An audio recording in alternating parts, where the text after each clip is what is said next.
So dry skin ಮೇಲೆ skin prep ಮಾಡುವಾಗ dry skin already ಬೇರೆ ಡ್ರೈ ಸ್ಕಿನ್ ಇರುತ್ತೆ ಅವ್ರ ಸ್ಕಿನ್ ಮೇಲೆ ನಾವು ಟೋನರ್ ಅಪ್ಲಿಕೇಶನ್ ಮಾಡಬಾರ್ದು.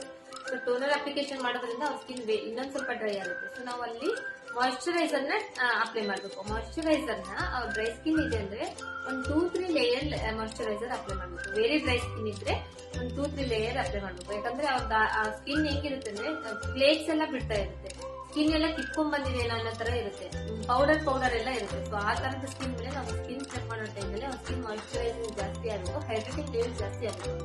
So cream based moisturiser apply ಮಾಡಬೇಕು. ಒಂದು 2-3 ಲೇಯರ್ ಅಪ್ಲೈ ಮಾಡಿದ್ರೆ ಅವ್ರ ಸ್ಕಿನ್ ಚೆನ್ನಾಗಿ ಪ್ರೆಪ್ ಆಗುತ್ತೆ.